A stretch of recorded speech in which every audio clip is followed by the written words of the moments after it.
Welcome to Good Sex at NYU, a podcast about sex, relationships, health, and mental health in a sex-positive space. So if you're looking for sometimes serious, sometimes funny, and always sex-positive discussions, then you're in the right place. I'm Danielle Elliman, Associate Director of Sexual and Relationship Respect Services at Counseling and Wellness Services. I use she, her pronouns. And I am April Fellers, a nurse and sexual health educator at the Student Health Center. I also use she, her pronouns. We are two white, cisgender, heterosexual, female-identifying clinicians, one with a medical background and the other with mental health experience, who seek to create a space that is inclusive of all identities, backgrounds, and perspectives.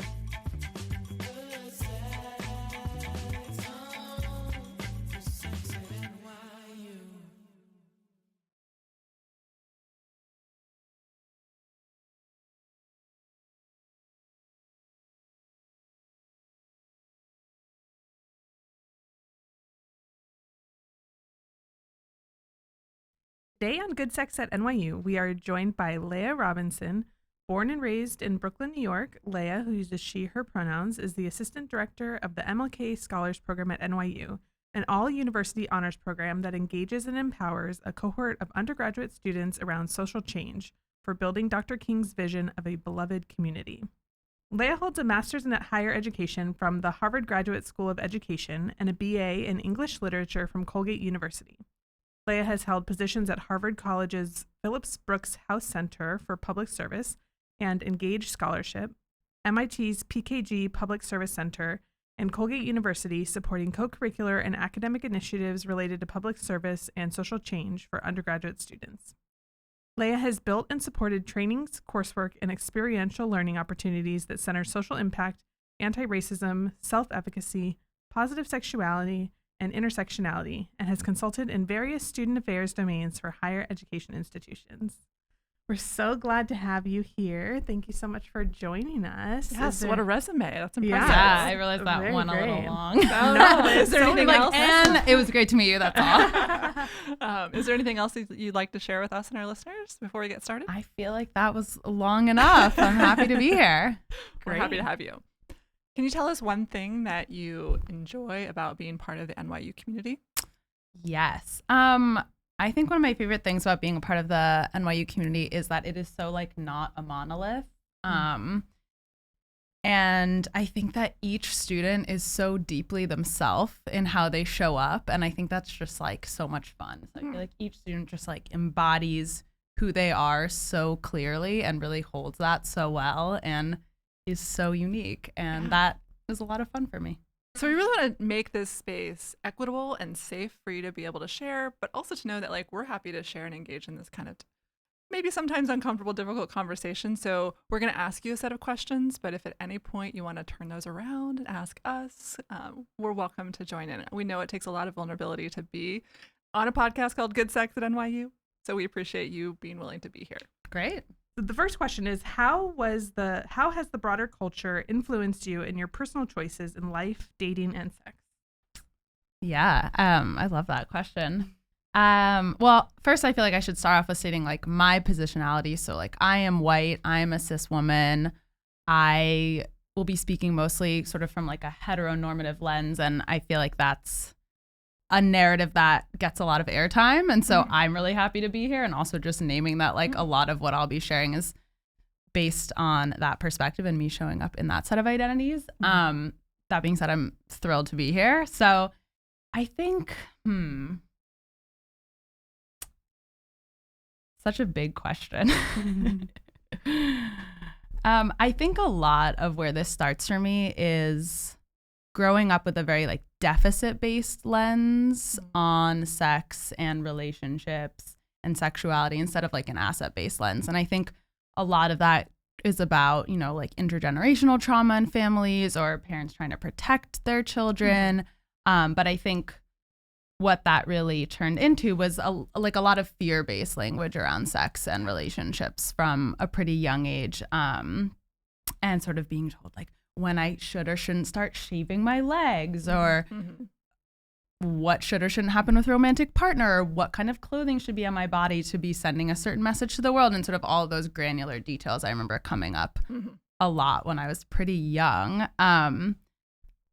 in the shaving piece specifically because of smooth legs would be sexier? Like, was it specifically related? It or was a lot of like protect yourself and your sexuality and don't sexualize yourself. So like, why you don't need to be shaving, because why would you need to be doing that? Because there shouldn't possibly be any reason why you would need to sort of be owning your sexual identity, right? So a lot more of that, and I think it took a lot of my own individuation to be like, I'm gonna go get birth control, or I'm gonna go figure out for myself how I want to show up in my body, as opposed to like kind of just listening to those messages. Yeah, I'm also thinking about the mixed messages, because I feel like there is perhaps some of the broader cultural lens of like maybe parents and trying to protect, but also some of the social forces within our peer groups, right? Because I mean, I'm just thinking of the example of the leg shaving the legs, because that's what we were talking about a second ago. In that, I think like peer pressure from like my fellow students in middle school were like everyone was shaving their legs. It just felt like everyone was doing it, and that was the thing to do. And so when you go home and you cry to your parents, and they're trying to be protective, it's like this balance of like the two worlds, and like, what do I really want? Yeah, definitely. And I think that came up. So I grew up in New York City, and I remember early on there was like sort of a relationship with catcalling that had those similar kind of messages where it's like, it's bad and it makes you feel uncomfortable, but also if you're not being catcalled, like then what's wrong with you, right? Or sort of that very thin line between pleasure and danger kind of coming up a lot in different ways. Yeah. And when you were talking as well, I was thinking about the relationship between protection and lack of education, right? Like if the focus was strictly on protecting you but not providing any information, like you going, I guess I'm curious how you found out about birth control and kind of what led you to like feel like this is something that you wanted or needed, and like kind of where did you get some of that information if it wasn't, if the main messages you were getting were more protective and instead of informational or educational. Yeah. I mean, I think a lot of it was probably peer group. I don't exactly remember, but I think I just was like, I'm going to go talk to my doctor, and I know that they will know what to do. And I like had a boyfriend and didn't want to get pregnant and wanted my birth control. And I remember it's very funny because my parent actually found my birth control. It like fell out of my backpack and was like on the stairs of our apartment building. And I remember getting like the worst text at school of like, I found this on the stairs. So, I think it was sort of a journey of how do I protect my own body and figure out what I need. And I'm thinking of the deficit model and just sort of thinking about things that my own parents did to try to protect me from some of the evils that they thought out there. And I think that, I think it's really very common, but hopefully it's shifting, that people are realizing that more information is helpful than less. Like I got put on birth control relatively early, but that was mostly because of period cramps. And it was like, well, this isn't a license. Like you can't go out there and, do that. Like my mom had told me at one point that kissing a boy with your tongue was like saying yes to sex, and I don't think she would, remember that, but I remembered very distinctly. And so that to me is like the model, like this deficit, like trying to protect you, but also not really. That doesn't talk about consent. That doesn't talk about so many things that we're just sort of left like, that's so confusing to me. It doesn't make sense. Yeah. And I have very close, like open friendships, but they weren't friendships where we were talking about those things as well. So I do think those silences were super, super large. Yeah. But I think back to the original question, there's definitely a lot of the sort of like asset-based or joyful models around relationship that I also grew up with that have still informed sort of like who I am and how I think about relationship. And I was definitely someone who was just raised in an ethos of like, the village is raising you, the community is supporting you. And so, cousins, aunts, uncles, grandparents, like everyone was really tasked with raising the child in so many beautiful ways. And in my community, like my synagogue and my school, just there were so many surrogate families and folks that were supporting that growth. And I think that's really informed how I think about relationship now. And even to this day, I was at my former teacher from middle school. I'm really close with her. I babysit her kids. And I was at the school with her seeing her youngest child's like hilarious end of year ceremony.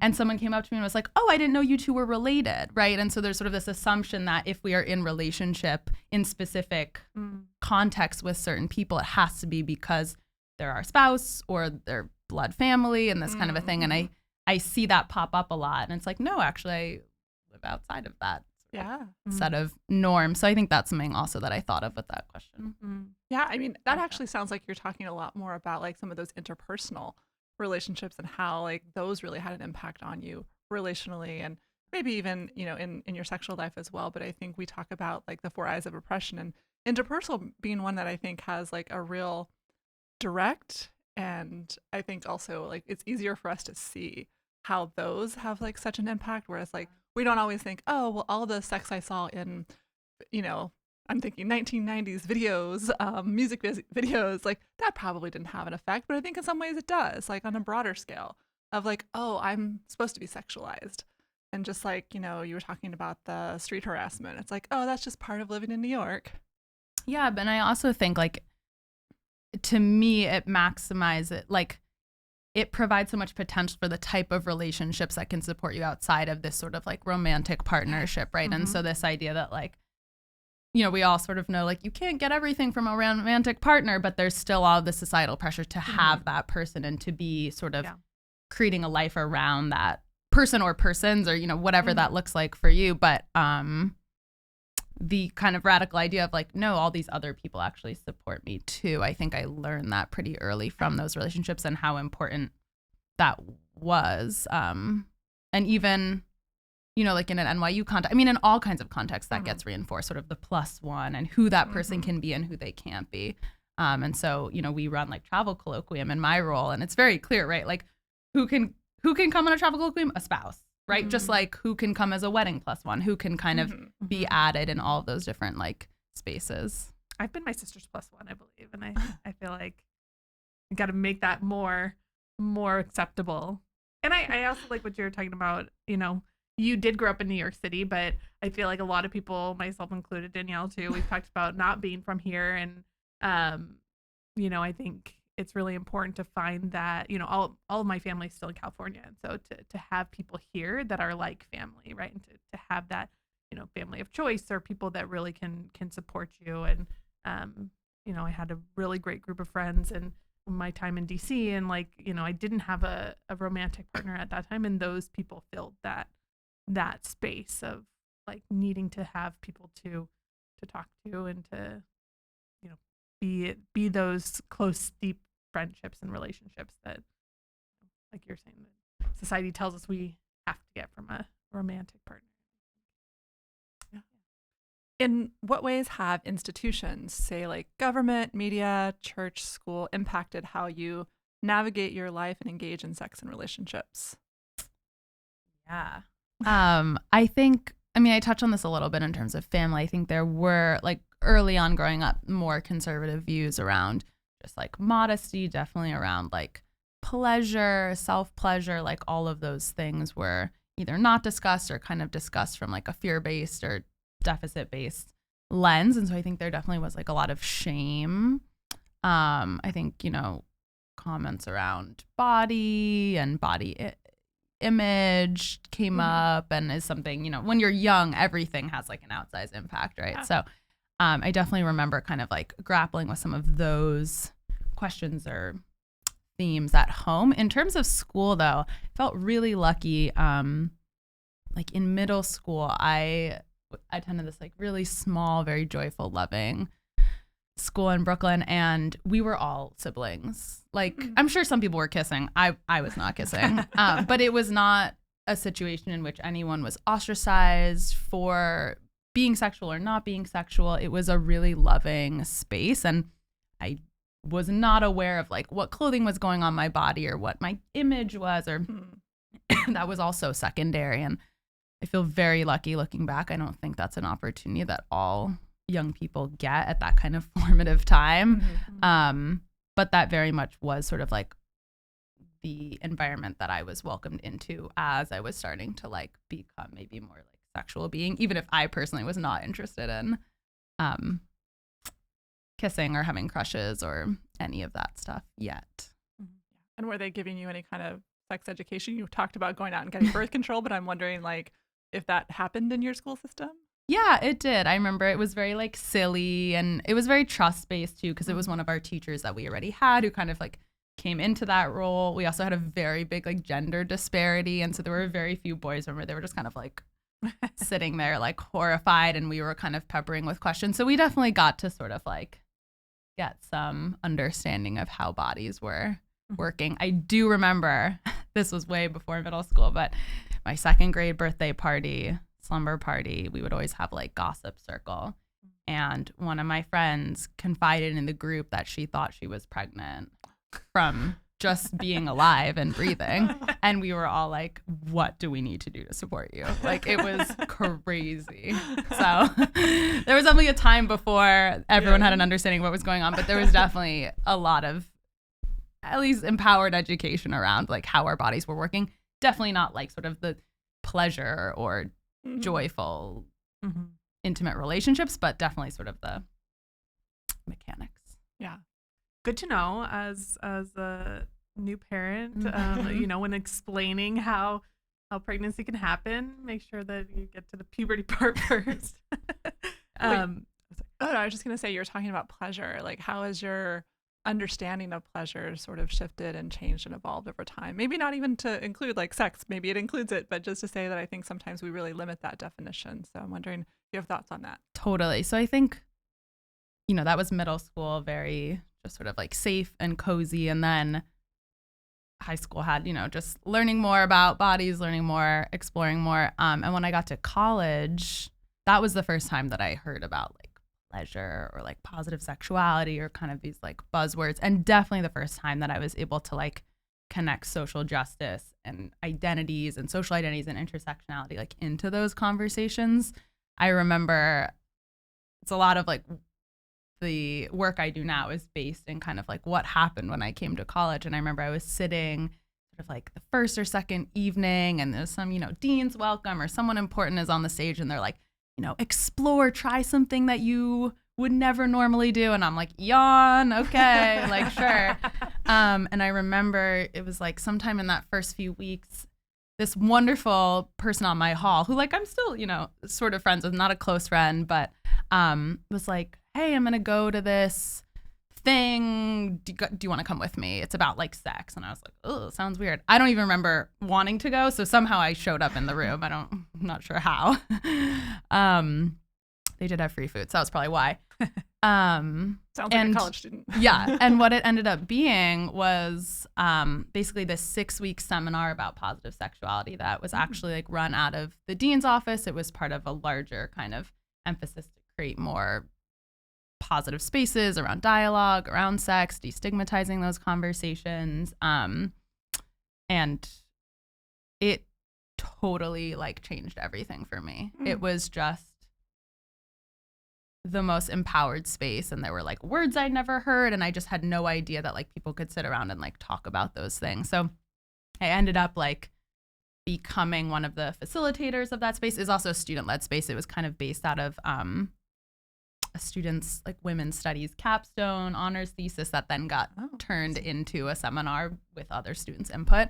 And so there were like faculty and staff that would kind of come in or guest speak, but it was really a student-driven space, so it was really special. And it was also students from like completely different walks of life across campus. So like folks involved in Greek life, folks very much abstaining from Greek life, like just absolutely everyone from every kind of like corner of campus was there. And that was such a special environment to be in, because usually if those conversations were happening, they were very much happening with some like group think or like within specific peer groups that had specific like cultural norms about those conversations. So I would say that space and like being a part of that was really when I started to think about pleasure. And that's when I first realized like, oh, when I'm in sexual encounters, I think a lot more about what I don't want than what I do want. Like I'm trained to think about how to keep myself safe and what my boundary is than I am to like think about what pleasure might mean for me. Mostly because I maybe didn't know what it could mean for me, but also because I felt like I had to keep my mind focused on like my own safety. Yeah.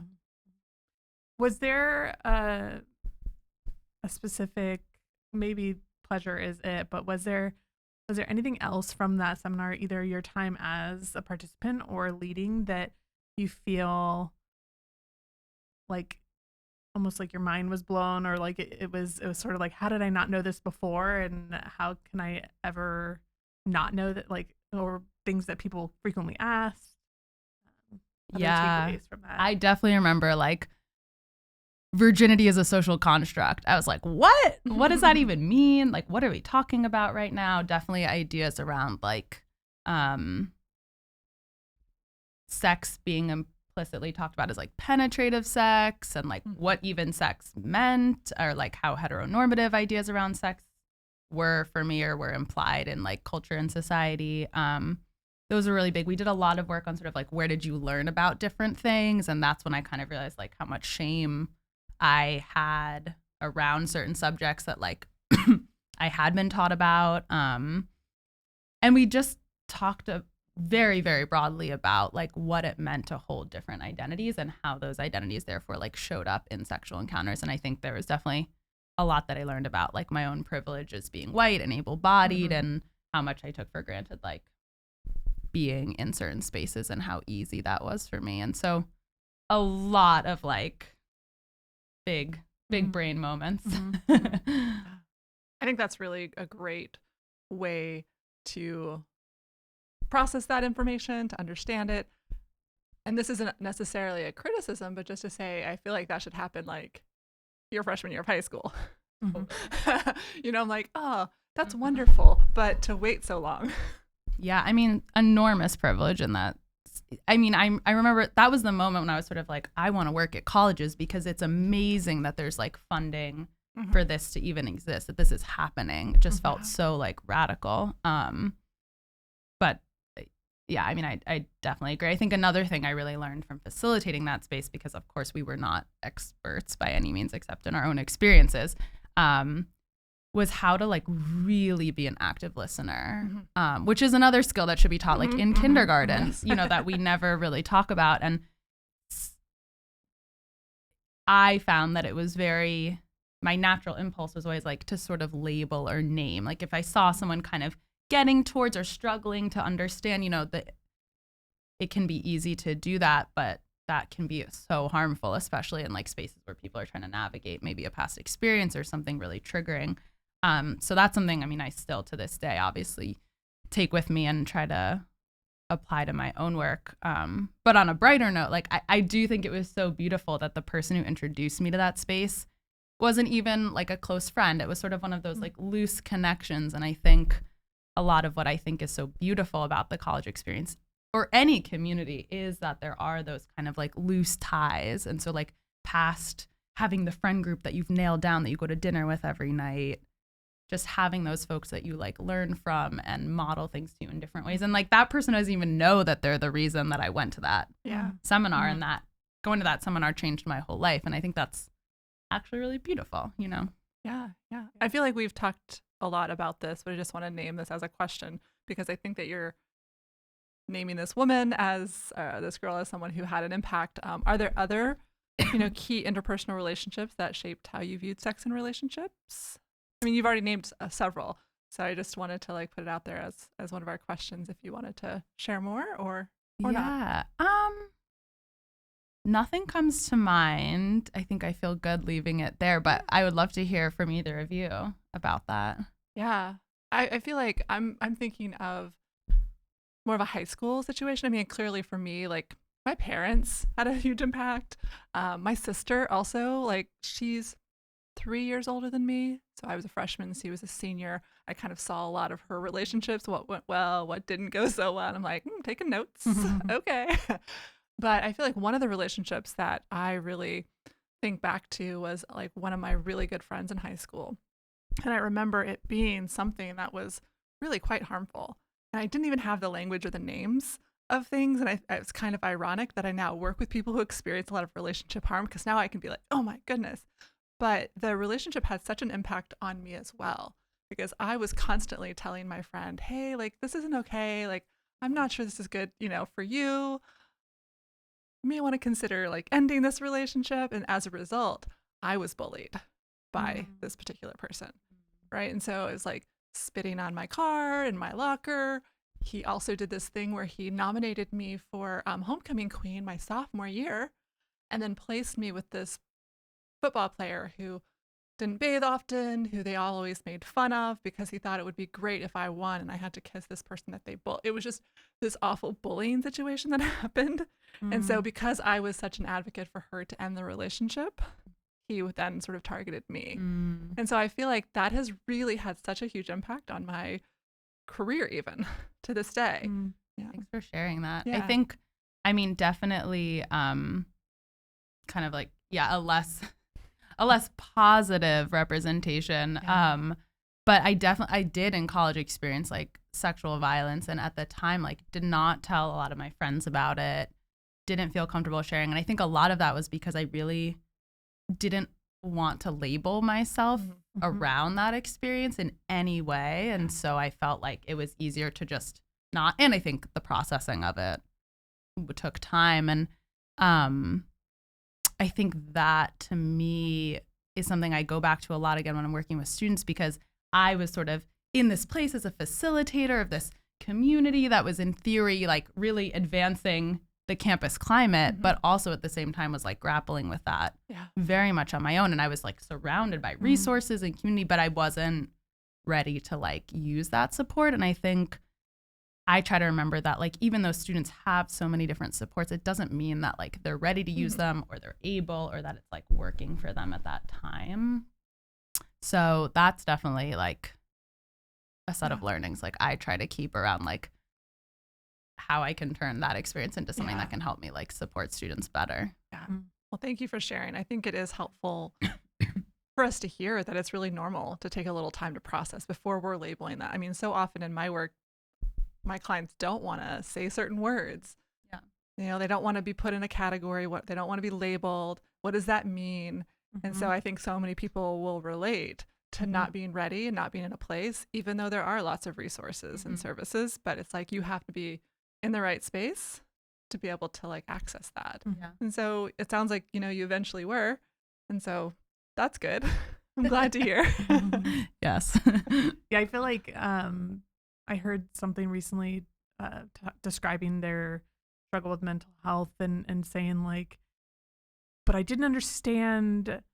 And I feel like I could relate to this person, which is why I'm sharing it. But like, I don't know why I felt so depressed when like the life that I live was not as bad as others. Right. And we like compare ourselves and our struggles. And I think that this happens sometimes with sexual violence as well, of like, oh, but it could have been so much worse. So this wasn't really what it was. And like, my life isn't as bad as this other person, so I must not be depressed, or I must not have experienced XYZ things, and I think it's so easy to kind of minimize our own experiences sometimes because of when we compare ourselves to other people, and I think just saying that, if a situation was sketchy or uncomfortable or you felt unsafe, I think like what you're saying, Danielle, I think that it's hard to sometimes label it or I also think like, I mean, as a woman, I'm trained to minimize. So I think that's part of it too. But right, like how to make this palatable or how to just move on as quickly as possible, all of that. But I also think it really showed to me and still shows like those conversations are so complicated. Like we were a group of students trying to explain to other students like what the myth around gray rape was, or like how to go about consent in ways that are sexy. And like, we didn't have all of the answers clearly because I was at the same time grappling with how those experiences had happened or not happened for me. So I think even though there is so much like opportunity in this space, it's also like a lot of pressure on students. And I think we did feel that. Yeah. Well, I feel like you're also naming one of those more broader cultural components as well. That is, as someone who, identifies as a woman, like some of the norms around minimizing, making ourselves small, sort of making, the male ego okay. some of those things that I think are like sort of broader cultural things that we're supposed to do. And also, sometimes minimizing really is just a way of coping until we're ready to sort of actually name it. So it can be both like this huge, like broader cultural oppressive thing, but also I just need to minimize this so that I can keep going until I have the capacity to like really think about it. April, do you have a relationship that you want to share out as well that was impactful? I feel like the thing that came to my mind was my parents, actually, and just like my parents got divorced when I was 19, and I feel like that's an interesting age, right? It's not like a child, not a full grown adult, I guess, sort of an adult in college. But I just remember feeling like, and obviously as a child, I saw them argue and fight, and I feel like being 19, though, I was able to rationalize in my head, okay, this is the best thing for both of them to separate. They'll both be happier at this point. But then I sort of was like, okay, but now how do I prevent that? And I was like, so in my mind, I was like, divorce is not an option. And I just feel like I took that into a lot of my relationships with me. And like, obviously, I love my husband very much and hope that we don't get a divorce. But I also have seen so many relationships end in like beautiful ways, and like understand now that that is like the best for both people. And I feel like I both learned from my parents' divorce and then also like took harmful things from that, being and like kind of like restrictive on myself and kind of like putting up restraints on myself. And but now like have kind of tried to let that go and understand that like everybody has to do it is best for them, and relationships have a time and a space, and sometimes they continue and sometimes they don't, and that's okay, and that's not wrong, and that's not bad, and divorce is not a punishable effect, like and kind of a well, I think our culture, I mean, again, sort of the broader like message is that like divorce is failure. Yeah. And like, ooh, failure is like the worst thing. Like so many perfectionists out there, or people that, That's me. really, I wasn't trying to name just you, but I think a lot of people can relate to that, right? Like failure, I'm a failure. And they internalize that message of I failed to I am a failure. And so I think like it's so great that you've been able to learn that lesson and sort of shift that. I mean, I don't know if that translates into the other perfectionist qualities, but at least to be able to say like divorce means it can end beautifully. It can end. It's just an ending. Mm-hmm. It's a transition time. It doesn't have to be like the end of the world. Mm-hmm. Yeah.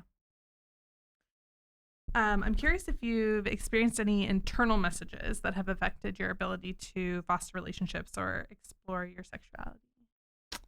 Yeah.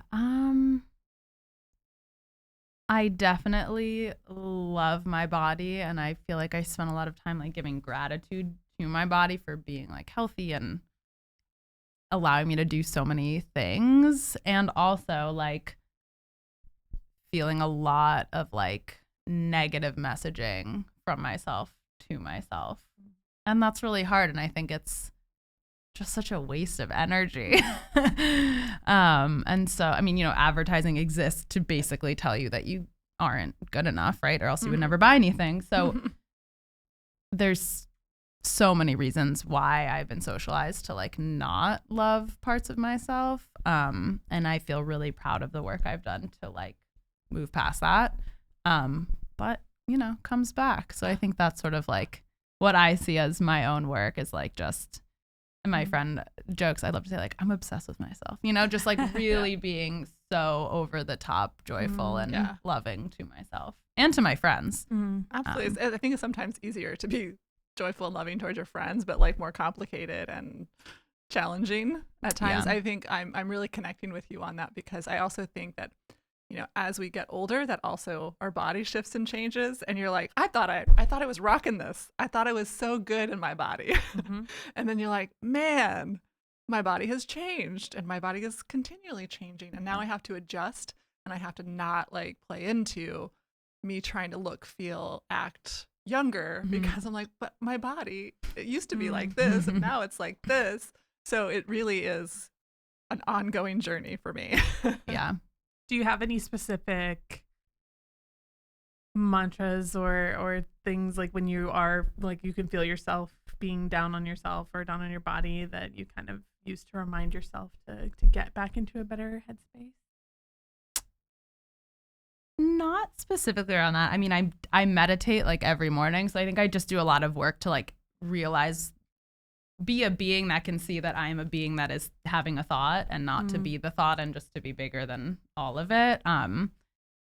So I think that's kind of a lot of what the work is for me. But I also really try like around the complimenting of friends or having that be easier.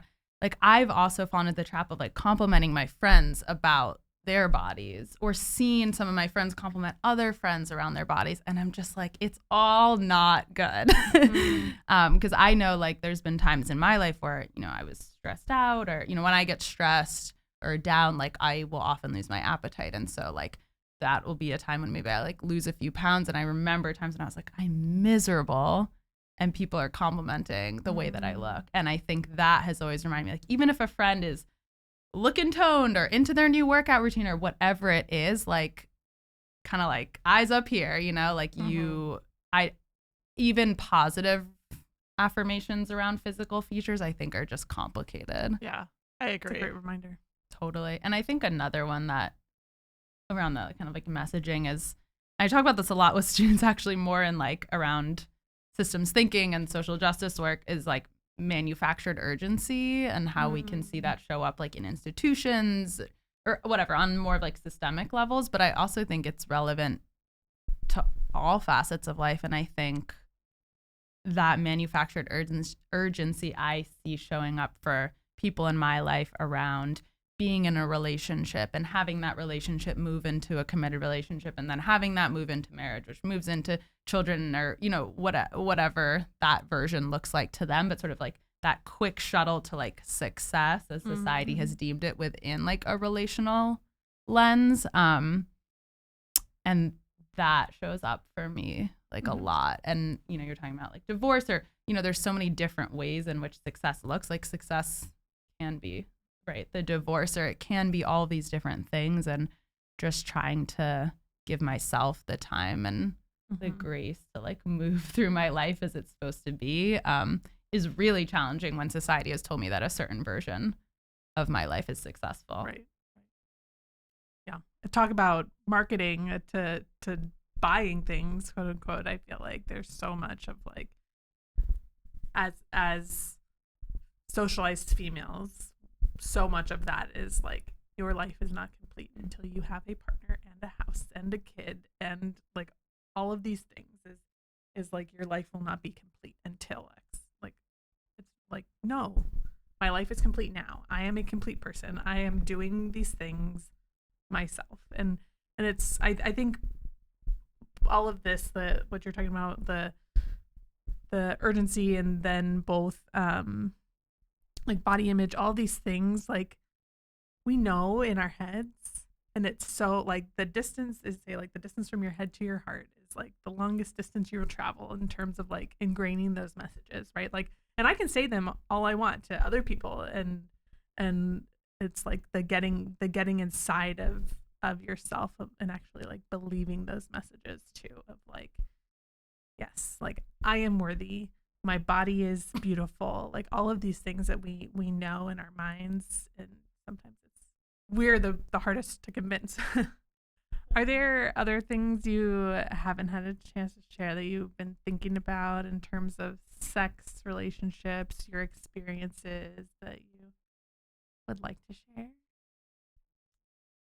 No, I think I just do feel like I have really radical relationships like with my friends, in that we do show up for each other in so many of these ways that sometimes maybe a partner is supposed to do. And we take such joy in that, and I think that's just been normed for me, but it's something I've learned that I definitely shouldn't take for granted, and that other people are maybe not afforded within their sort of like relationships that are non-romantic. So I just feel a lot of gratitude. What do you think has made some of those relationships and friendships so successful? And I'm assuming some of them are longevity based. Yeah. I mean, I'd say in some part, what's really special is even those relationships exist within a larger constellation. So it's like, it's not just that I've had this person as my best friend since, we were in second grade. It's that their whole family is close with me and me with them. So it's not even that I'm relying just on that person to be sort of my best friend or my intimate companion in life. But that, there's a whole other group that's also sort of supporting both of us in our growth. And I think I see that a lot, like a friend of ours lives in LA, but we'll all go up and stay with her grandma just because we know that, Grammy misses us, right? So it's like that care for everyone's constellation as well. So kind of like mimicking exactly what we were just talking about. Yeah. It's your village. Yes. Yeah. So I think that's a big part of it. And I think just those intimate moments too of like checking in with people day to day, knowing what's important to them, knowing that you can call them when the car isn't working or when the interview doesn't go well or when the interview does go well or when, knowing that they can't really, afford this dinner right now. So I'm just going to spot them or just like all those little moments where you sort of decide you're going to show up for someone that are daily and not sexy. Yeah. A question popped up for me about that. Do you ever have struggles or difficulties within those like relationships with boundaries? I think there's a lot of joking about how codependent we all are. It's like the silliness of the relationships. And I think that's something that like I haven't, like deeply explored, but I think it is really interesting that like the codependency and the concept, I feel like is something that gets talked about so much more now. And there's so many, like Instagram therapists who can like give you like the 10 flags for codependent relationships and all of that. But like what that really means and how it functions and when it's healthy and when it's not is something that I think is still a question. But yeah, I think, boundaries are important and also deciding when you're gonna sort of just be there for someone no matter what the need is also important for people in terms of their own like psychological safety within relationships. Yeah, definitely. And I think you're absolutely right that like there is maybe a little bit of a stigma associated with codependency that it's all negative, but like we're codependent. If you're relying upon someone else's emotions to impact how you feel, that's when I think it gets a little bit difficult and maybe not so healthy. Yeah. But I think that we need to be more codependent in a way that, we are connected to people and we're not doing everything just on our own, right? Like the mentality of like, just pull yourself up by your bootstraps and you can do it all on your own. That's exhausting. Yeah. Maybe interdependent. Yeah. I don't know if that's a word, but I think so. I think or it's a the good connected, fit. the good parts of the codependency. Yeah. But again, or we could just take back codependent and say, hey, like I'm gonna take ownership of it again. Yes. But I like interdependent as well. So we're at our last question. What does good sex mean to you? So I think to me, good sex is like attraction meeting care. And I think like good sex is something that's like deeply healing, like emotionally, physically, spiritually, and all the ways. And when I was thinking about this question, I always connect the idea of sex to the platonic version of sex, which I believe is like deep belly laughing with another, like with a friend, with like anyone. And I always think about that. Like if someone came from an alien planet and was like, what is sex?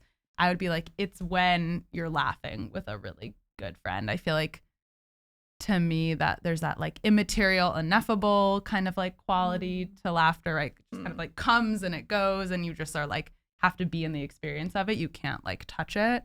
And it is very like physical. You have to kind of like surrender and let go to something. And it's like multiple people kind of like feeding off of that energy. So a lot of the time when I'm thinking about sex or like doing some reflection work with students or others like around sex, I try to like connect it to laughter because I think it is sort of like a similar human experience of like joy and hopefully care and connectedness and all the same kind of things. I love that. I need to think more about that. I feel like that's a very deep connection. I think that's really beautiful. Well said. Thanks. So thank you so much for joining us today. Is there anything else you'd like to share with our listeners about the work that you do at NYU? If they can be in touch with you or contact you in any way, and that may not be possible because I know you have certain students that you work with, but just wanting to give you a little space to sort of share about your work. Yeah. I mean, thanks to any students that listen to this whole podcast. If you ever want to talk about these things, obviously we have like experts in the room, but I'm always happy to chat and connect with students, whether you're an MLK scholar or not. You can email me, L as in Leah Robinson 1413 at nyu.edu. And I always have an open door. I would love to connect with any and all students. Thank you so much. Thank you. If you have questions about the podcast or anything we talked about today, please feel free to reach out to us at goodsex.podcast@nyu.edu. This email address is monitored during business hours and may take 3 to 4 days for follow-up. We are definitely open to critical and thoughtful feedback, as we didn't cover everything in this episode and might have said something that was inaccurate or that had a negative impact on someone. If you have questions about your sexual health and are an NYU student, you can connect with our Student Health Center sex expert at sexpert@nyu.edu or schedule an appointment through the Student Health Center portal. Look at our show notes for additional information and resources, including organizations, articles, books, and videos. If you have urgent mental health concerns, safety issues, or you are worried that someone might have caused harm to you, or that you might have caused harm to someone, then you can contact NYU's Confidential Wellness Exchange at 212-443-9999. Chat with them using their mobile app or email them at wellness.exchange@nyu.edu. For anyone, NYU or non-NYU listeners, you can call the National Sexual Assault Hotline at 1-800-656-4673, the National Domestic Violence Hotline at 1-800-799-7233, or the National Mental Health Hotline. Simply dial 988 from anywhere in the U.S. Thanks for listening, and tune in to our next episode where we continue to talk about good sex at NYU. Subscribe to the podcast to hear all of our quickies and interviews with NYU community members. Thanks to our content contributors for this episode, Bernadette Kerr, Alyssa LaFosse, Dr. Dominic Baini-Amisa, Zoe Raguzios, and to our health promotion team, Anna Genova, Jenny Mellum, Parade Stone, and Arna Dixit, and to Gotham Studios and Karen Ortman.